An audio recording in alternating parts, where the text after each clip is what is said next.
जनपद अमेठी में बागेश्वर धाम वाले बाबा धीरेन्द्र शास्त्री के द्वारा दिए गए बयान के समर्थन में अब स्वामी परमहंस आश्रम सगरा बाबूगंज के पीठाधीश्वर मौनी महाराज आए। उन्होंने कहा कि सनातन धर्म, उसकी आस्था, विश्वास और उपासना और संत परंपराओं को लेकर धर्म विरोधी लोग अनावश्यक टिप्पणी करते रहते हैं। कभी महात्माओं को, कभी संतों को, कभी विद्वानों को, तो कभी कथावाचकों को केंद्र बिंदु बनाकर अपमानित करने का एक षड्यंत्र चल रहा है। जब हिंदू समाज पर आक्रमण होता है तो कोई बोलने को तैयार नहीं होता। उन्होंने आगे कहा कि जो भी बागेश्वर जी ने कहा वो बिल्कुल सही है और मेरे धर्म पर किसी को टिप्पणी करने का अधिकार नहीं है। मैं अपने धर्म का अपमान स्वीकार नहीं कर सकता हूँ।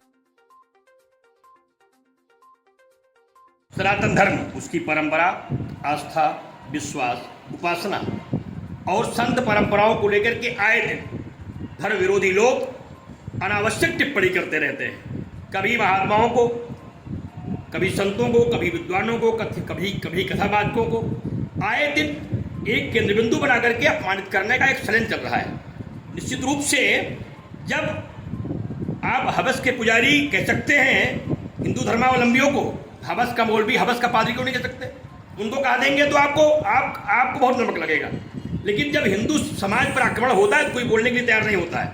निश्चित रूप से जो भी बागेश्वर जी ने बात कहा है यह विचारणीय है। इस पर सभी लोगों को चिंतन करना चाहिए और मेरे धर्म पर किसी को भी अनावश्यक टिप्पणी करने का अधिकार नहीं है। अगर आप टिप्पणी करते हैं कहीं न कहीं से एक साजिश के तहत आप मेरे धर्म की उपेक्षा करते हैं, अपमान करते हैं, निंदा करते हैं, जिसका संत समाज घोर निंदा करता है और मैं अपने धर्म का अपमान इस तरीके से स्वीकार नहीं कर सकता हूं। संत समाज की ओर से मैं इस टिप्पणी का पूरा समर्थन करता हूं जो बागेश्वर जी ने कहा है।